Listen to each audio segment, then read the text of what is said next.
Niratam Karunamayam Namami Chinmayam Devam Sadgurum Brahma Vidvaram Vasudeva Sutam Devam Kamsa Chanora Mardanam Devaki Paramanandam Krishnam Vande Jagadgurum Tvameva Mata Cha Pita Tvameva Tvameva Bandhusya Sakha Tvameva Tvameva Vidya Dravidam Tvameva Tvameva Sarvam Mama Deva Deva Tvameva Sarvam Gurudeva Deva. Hari Om. Yesterday we didn't get the proper connection, so we had to repeat yesterday's talk, which you may not know that there was a talk, but since there was no sound, we will repeat that talk. And we are doing Sloka 149, so we'll chant that and then go to 150. Manaso nigruhitasya Leela bhogolpakopiyaha Leela bhogolpakopiyaha Tameva labdha vistaram Klishtatvad bahumanyate. Together.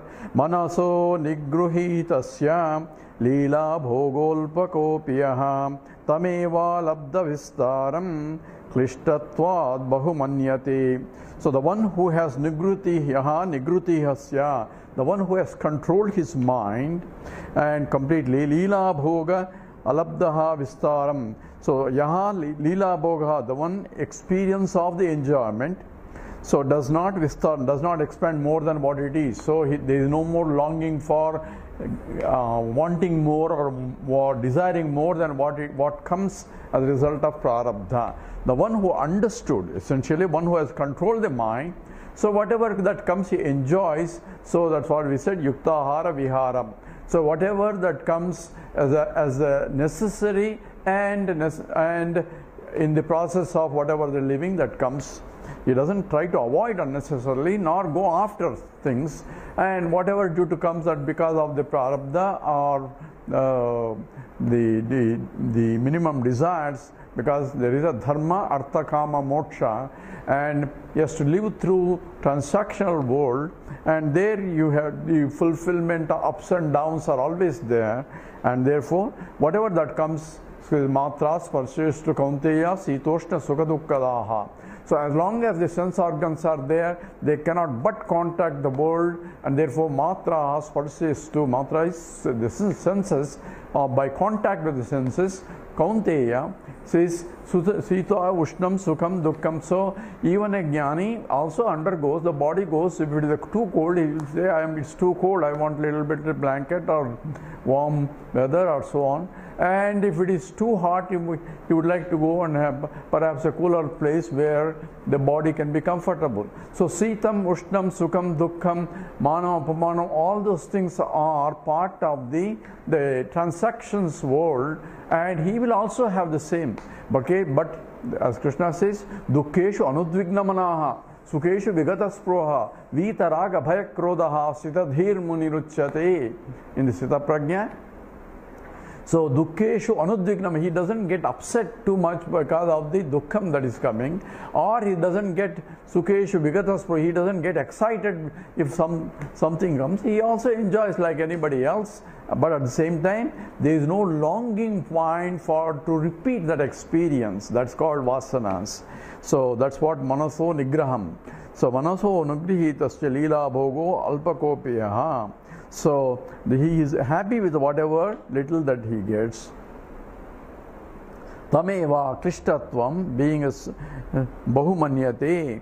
So that he doesn't expand because he understood that any dependence on something other than yourself is going to be causing a problem. So whatever that comes, he says he will enjoy whatever that is. That's what he says. That's what is a. So in the, whether it's a Jivan Mukta or even a Sadhaka also, it's the same state of mind where the mind is controlled. Mind wants to run around in the field of experience, in the field of enjoyments, and avoid the fields that cause a problem. But because of the prarabdha, things will be coming even though you don't want it, and things may not come even though you want it. So both things are possible.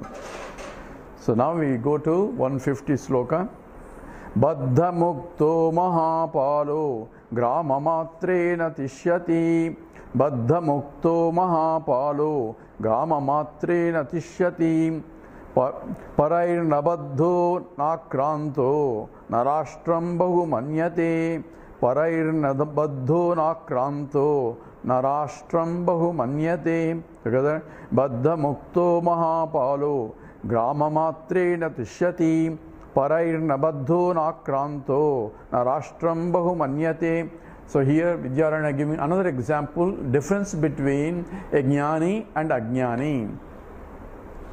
A jnani is similar to Baddha muktaha mahapalaha. A great king, Mahapala means a great king, suddenly he lost his kingdom and he became a prisoner to another king. So he was in prison perhaps for many years, and out of compassion the enemy king, he has become old, there is no point in putting him in this one, I already occupied the kingdom, so he released him. So he is Baddha muktaha now, he is released from his prison, and the other king opponent says, okay, you can't have all your previous kingdom, but now gama matrena tishyati, because I'll give you a small village where you can comfortably live for the rest of your life.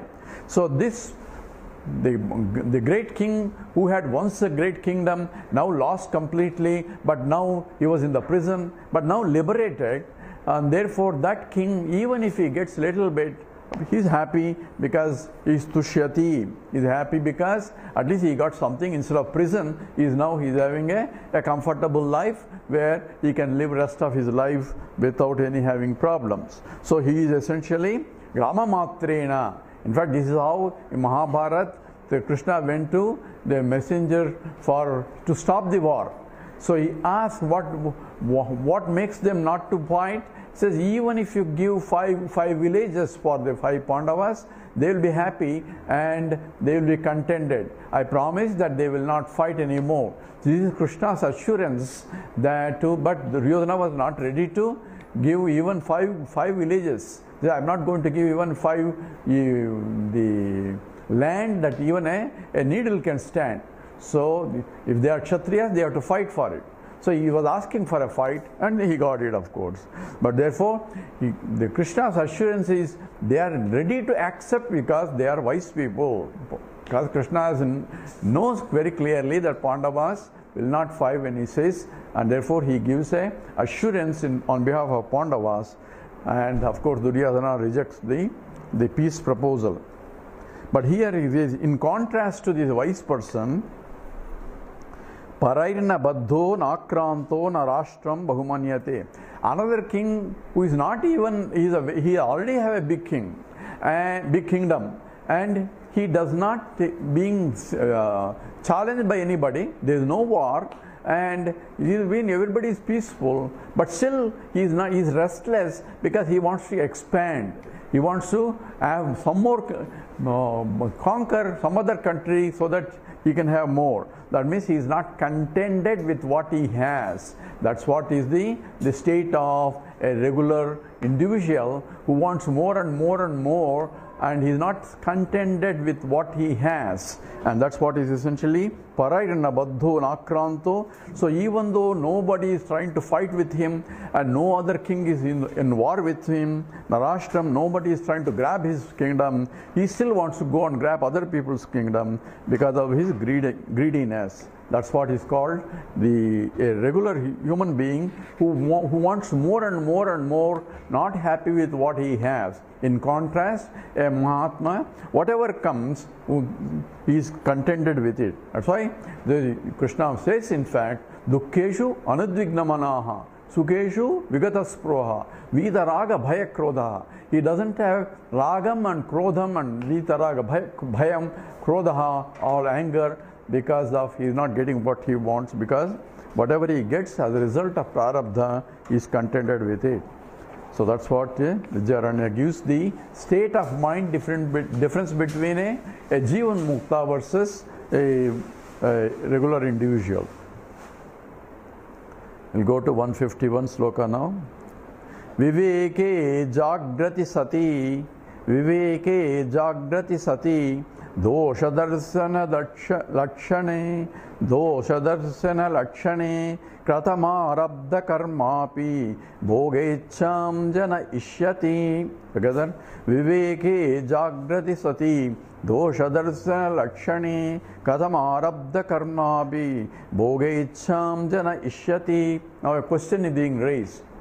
It says viveke jagrati sati. So a person who has awakened to higher state of understanding, who has with the viveka, with the discrimination intellect, dosha darshana lakshane, who is able to see the defects in pursuit of happiness outside. Once I want more and more, he has conquered kama, krodha, lobha, moha, mada, matsaryas. That are the 6 enemies of that. It says then, how can there be kadam arabdha karma api? Even how can the prarabdha karma can give him bhoga echa, to enjoy? So he shouldn't be above, because he has understood that he is everything. Ham brahmasmi, if he has understood. So people question the same thing. So how can he have desires? He shouldn't have desires, because he has already realized and he knows that going after anything depend on for happiness outside is a bondage. So having known that, why should he have any desires due to prarabdha karma? That's what the question being raised, and now the Vidyaranya answers that question. So this is a Purvapakshi, or this is a student asking a question. Now the teacher answers, Naisha dosho yato neka vidham yato neka Naisha dosho yato neka vidham prarabdhamichyate Ichcha nichcha parochacha Ichcha nichcha parochacha Prarabdham trividam srutam. Together.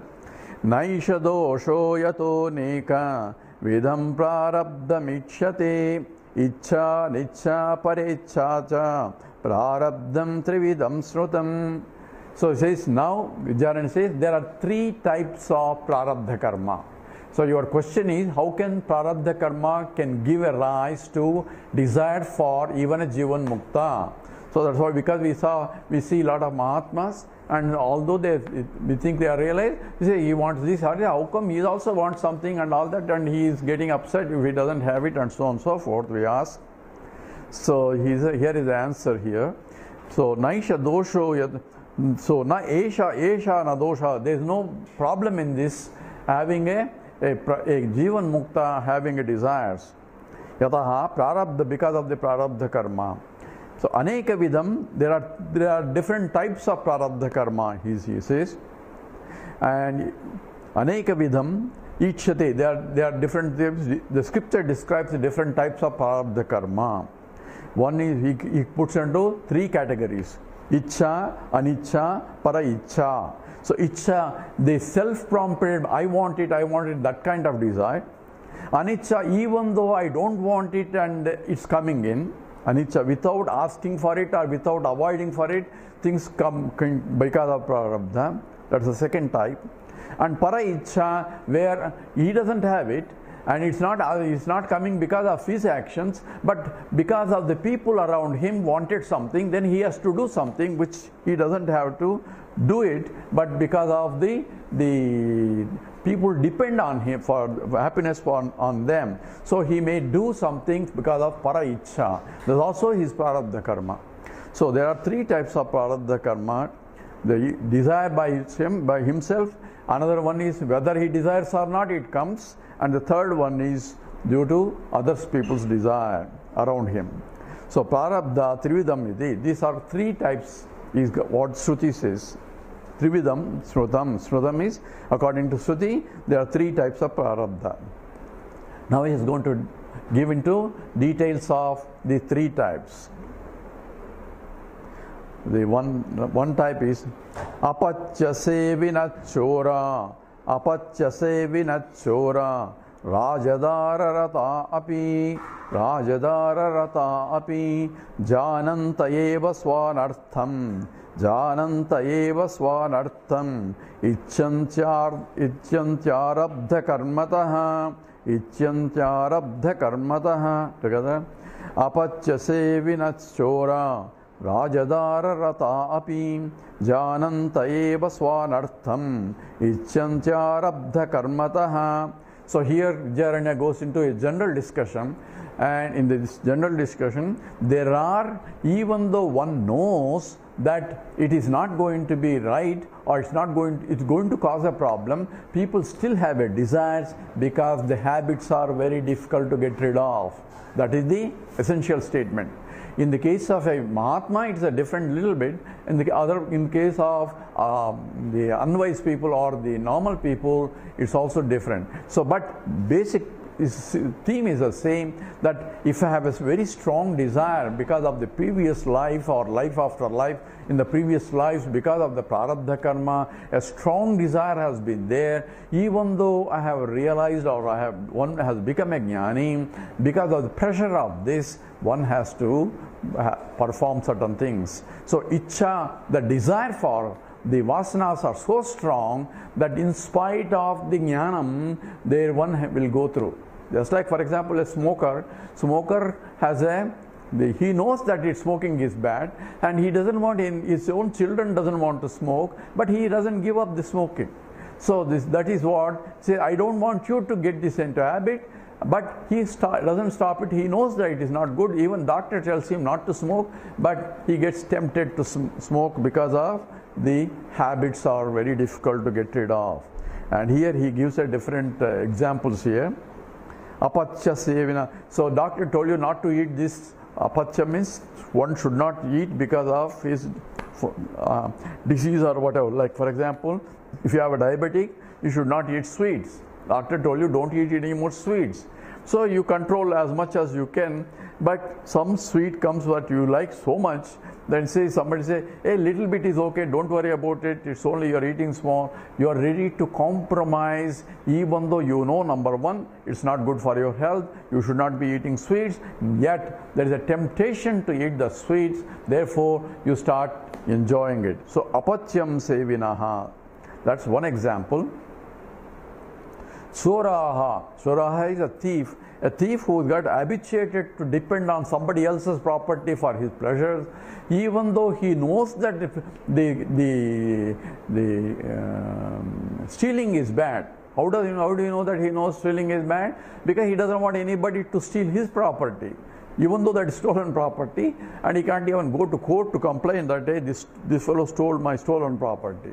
So that's why he only go to God for he has to take the law into his own in order to punish the other guy. So this choraha, so also he becomes, if it is a strong motivation to that, it's difficult to control. He may be a jnani, but still he may have to. He knows that it is jnana, means he knows that the stealing is bad, still temptation because of the habit. And the third example here is Rajadara Rata. Rajadara means trying to enjoy the wife of the king. Rajadara is trying to enjoy the king. You know, he will get caught, he will be killed because he is the king's wife you are talking about. So, but if you have that temptation and whatever it is, you will get into that. That's another type of strong vasanas. So even though one knows the consequence of it, one does it. That's called swa-ichcha.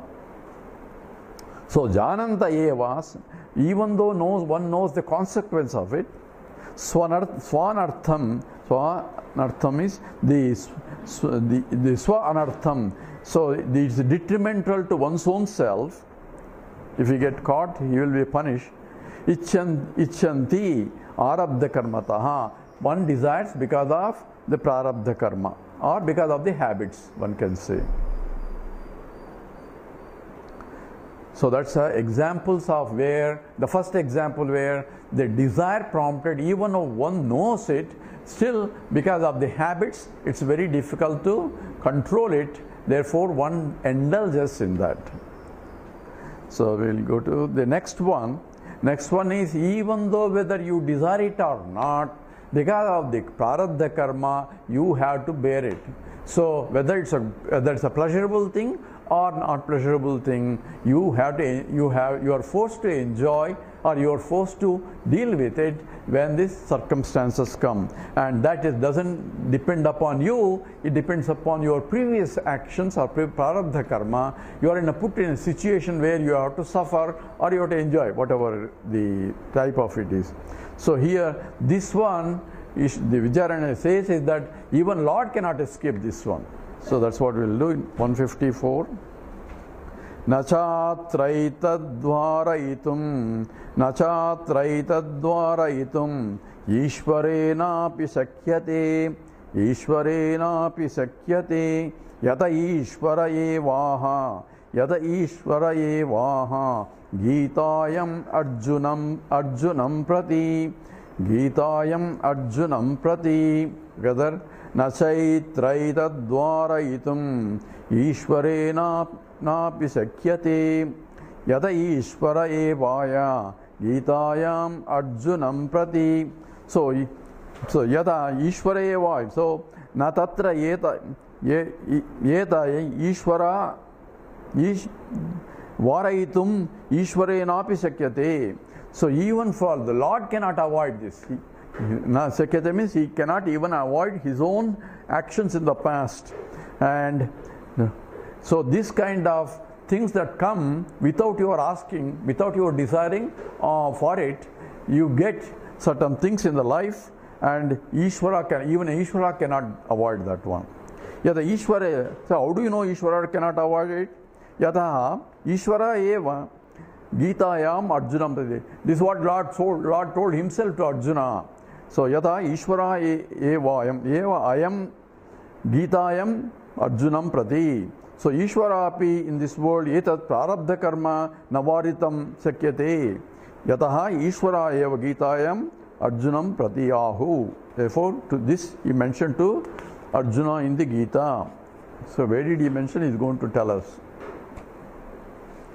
So this we are talking about this second type. The first type is the desire prompted actions and enjoyments, that is due to strong desires, due to habits, and even though one knows it, you cannot avoid it because of the pushes, the vasanas push. Nahi kachit chanamapi jatu tushtasya karmakatu jayate havisha karma sarvam prakriti gunahi. Krishna told in the Kirtana, in the Karma Yoga, says no one can remain from action even for a second. So you can say, I'm not going to act. You cannot stop it because nahi kachyati chanamapi, even 1 second you cannot stop acting. So action itself is a life. Life is expression of life itself is an action. So therefore you have to breathe, you have to eat, you have to do something every day. You cannot but act. Nahi kachit shalamapi jatu tushtasya karma krutu jayate havishak karma. So he is pushed. Even if he doesn't want to do it, he will be propelled by his past vasanas. He has to do it, and that is what is going to talk about now in terms of Ishvara api, because of his karma. So how did Ishvara gets into that kind of karma? You're going to give examples now. Now we are talking about 155 sloka. Sadrusham cheshtase swasyaha Sadrusham chestate swasyaha Praguter janavanapi Praguter jnanavanapi Prakritim yanti bhutani Prakritim yanti bhutani Nigraham kim karishyati Nigraham kim karishyati. Together. Sadrusham chestate swasyaha Praguter jnanavanapi Prakritim yanti bhutani Nigraham kim karishyati. So Jnanavan api, even though he is a realized person, even though he knows, Jnanavan means any knowledge of it, he knows. Swasyaha, so Swasyaha is his Prakriti Sadrusham. So according to the Prakriti is Sadrusham, because of his Prakriti here is Vasanas, because of the Prakriti, because of his Vasanas, Cheshtate, he acts. So essentially, even Jnanavan has, a person who is knowledgeable has to act because of the push by the Vasanas. Cheshtate. Bhutani beings, Prakriti yanti nigraham kim karishyati.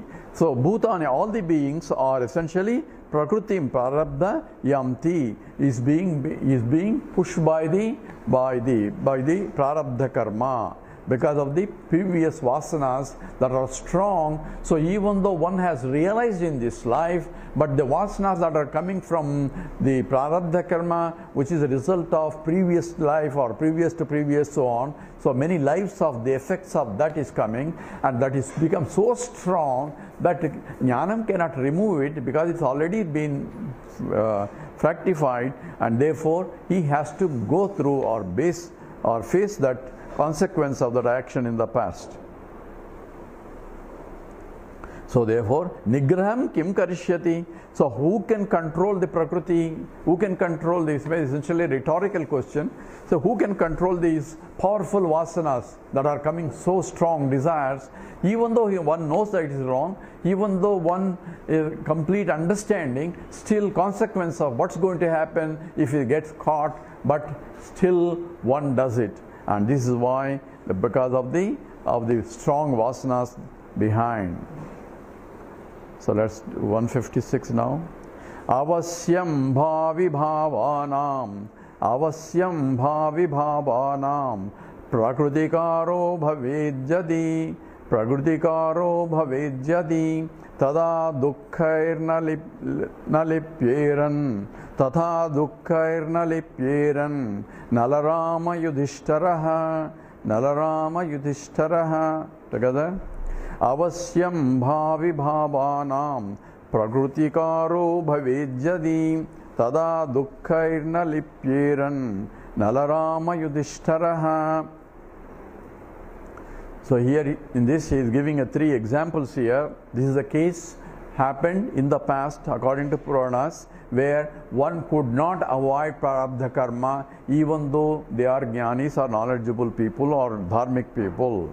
So here we are giving 3 examples. So avasyam bhavi bhavanam, events in one's life, bhavi bhavanam, that which is going to happen, avasyam, that which are not within our control. So events in one life, yadi pratikaram bhavid, and pratikaraha bhavid, that which cannot be avoided because of prarabdha karma. Events in one's life cannot be avoided because of prarabdha karma.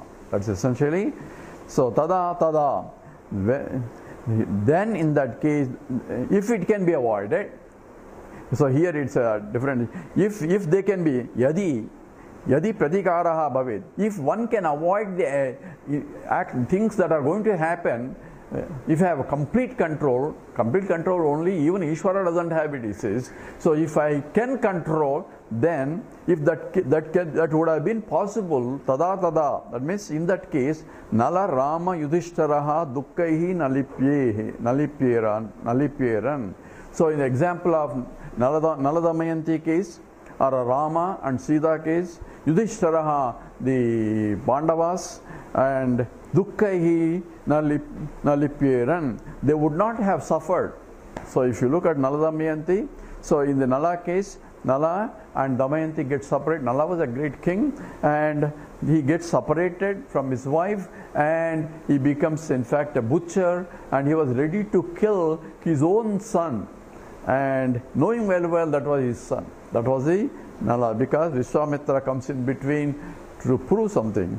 So, that is, I'm sorry, that is Satya Harishchandra. Nala is essentially, he was cursed, he become, Damayanti has to get rid of, Damayanti and Nala get separated, and ultimately the Nala and Damayanti join together. So essentially Nala could not avoid his due to prarabdha. In the Rama case, Rama and Sita get separated. So what was the prarabdha?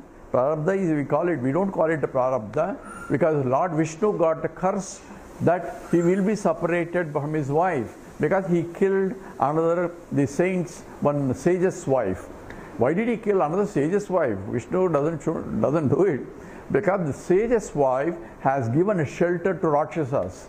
So she thought, and why did she give because her response is, whoever comes and asks for a shelter, I'm not going to ask whether they're good or bad. It's my duty to give a shelter. Because they asked me as Amma, so as a mother, I had to give protection to them. So she protects the Rakshasas. Rakshasas know that she is going to get protection. The protection can be there, and the Indras cannot fight with her. So they take a shelter under her and request her to protect them. And she somehow got into a situation where she cannot but protect, and now they are under protection. Therefore, Lord Vishnu has to come and ask her to release them.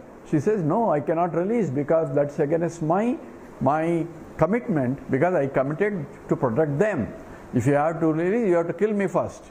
He said, if that is the case, I have to kill you, because you cannot give protection to the wrong people for even though reason may be right, but wrong people cannot be protected. So he has to kill the sage's wife who gave a shelter to the Rakshasas. And the sage come to know, because he lost his wife whom he loved very much. So therefore, in his anger, he curses Vishnu without realizing that Krishna had to do it because of his wife's action. So he curses the Lord Vishnu that I am suffering with my separation from my wife. You also going to suffer the separation from your wife. That was the curse to Vishnu. So Vishnu says, thank you. This is what I have to do. That in the next avatar I am taking a Rama, and we and Lakshmi get separated because of your curse, and that's what happened. So from the Rama's point, it was a previous action in the Vishnu's case. So Rama has to bear the consequence of the previous action, even though he has not done anything in order, and Sita has not done anything in order to separate from Rama. But that has to do. That's what essentially Nara Rama and Yudhishthira, he is Dharmaraj. Even though he was standing on Dharma, he was being duped by Shakuri, and Yudhishthira knows that he was being duped, but still because he gave a word, he goes through suffering for 14 years in the forest, 12 years and 1 year in the incognito. So therefore, if they could have avoided the prarabdha karma, so dukkha na lipyeran, they would not have affected. So the message is, even the Lord Avatara Rama could not avoid it, so how can you avoid? So everybody has to go through their prarabdha karma, whether you are a jnani or ajnani. If you are a jnani, you have a detachment to it. Rama, in spite of the suffering, at the same time, he knows this is a part of the prarabdha. So acts he is a suffering, at the same time he is a jnani too. How do you know he is a jnani? So in fact, when he was separated from Sita, one day Lakshmana approaches Rama and asks for the Jnana Vidya, and Rama provides the Rama Gita. Rama Gita, this is from the Adhyatma Ramayana. There are 60 slokas, the beautiful Rama Gita is there, and there is the highest philosophy he teaches to Lakshmana. Even though Rama, as a Rama, he was suffering, but he knows the truth also. That is evident from the Rama Gita too. So therefore, the essential message is, one cannot avoid prarabdha karma when Lord himself cannot avoid. So if Lord cannot avoid, how can he be Lord? That was a question being answered next. Nache swarattvamishasya, nache swarattvamishasya, hiyate tavatayataha, hiyate tavatayataha, avasyam bhavitapyesham, avasyam bhavitahyesham, ishvarenaiva nirmita, ishvarenaiva nirmita. Together. Nache swarattvamishasya, hiyate tavatayataha, avasyam bhavitapyesham, ishvarenaiva nirmita. So ishvarasya ishvaratvam tavata, by prarabdha nacha hiyate. Here the declaration is, just because Rama suffered, or just because the Lords also undergoing so-called the prarabdha karma in a way, that does not deprive them from their Ishwaratvam. Ishwaratvam means the Lordship. Why? They had to go through to show that everyone, in spite of what they are, have to go and have to bear the consequence of their actions, whether here in this life or next life. No one can escape their actions. So you may escape the local law by bribing somebody or bribing judge, and you say, hey, they are not getting punished for their actions, but they have to bear the consequence of their actions, if not in this life, in the next life. That's the law. That's why dharma is applicable. A moral law is applicable. It's beyond the local legal laws. Local legal laws are the desakala, sometimes desakala, the parichinnatam. They are depends upon the time and space also. So in one country you have to drive on the right side, in another country you have to go on the left side. If not, you will be punished, and you will bear the consequence of that. And there are certain things you have to do, whether you are, in April 15th you have to file taxes, whether whatever you are. So you cannot escape those laws, and those are relevant and have to do whether you are a jnani or a ajnani. But that which is beyond, that doesn't mean that Ishwaratvam is being compromised. The lordship of Rama is not compromised. And this happened when he went to, when he has to cross the Lanka, the sea, when he has to cross the ocean, and he does the meditation for them to give a path. After 3 days of intense meditation, nothing happens. Therefore Rama gets very angry, and he wants to use Brahmastra to punish the Varuna, the ocean there. So when he asked and ready to shoot the Brahmastram, then the ocean appears in front of him. Oh Lord, don't do that, because I cannot give like that, because it's your law. Because the law you have mentioned that I cannot just part like that. So therefore the laws that you have yourself nirmitam. So Ishvare naiva nirmita. The laws that are established by you, how can I violate those? So therefore I cannot just give two paths like that. But what I can do is to help, is to use the Nala Nila to put the stones, so that they have a boon that the stones that they throw can be floating also. So if you use them, then you can build a bridge on top of me, then you can walk through. So therefore he says avasyam bhavitapyesha. So avasyam, one cannot avoid. Therefore by prarabdha, Ishwaratvam is not denied. So Rama knew that because of his own laws that are, he cannot ask him to violate those laws. So you have to get around that law in a different way, without the natural laws that have been established, because the Lord expresses himself in the natural laws also. So that's what is essentially example here, that it says Ishwaratvam is not a compromise, because Rama still is pride, even though he has to leave his wife and so on. He was doing for different higher dharma compared to lower dharma. So he's setting an example also, and also bear the consequence of his previous action as a Vishnu, where he had to kill the wife of the sage. So Ishvara neva nirmita. So laws that are being built up or not cannot be violated, but you can make use of the laws in such a way that you can get around the law. There are some exceptions to laws that can be used, and that's how one can get out of the situations also. And then in the next, he's going to give example. See, this has been discussed by Krishna and Arjuna in the Bhagavad Gita in their discussion. So he's going to give reference to the Bhagavad Gita slokas, where the Arjuna asks the question and Krishna answers. That we will take up in the next talk. Om Purnamadah Purnamidam Purnat Purnamudachyate Purnasya Purnamadaya Purnameva Vasishyate. Om Shanti Shanti Shanti. Harihi Om. Sri Gurubhyo Namaha. Harihi Om. Although it may interfere with the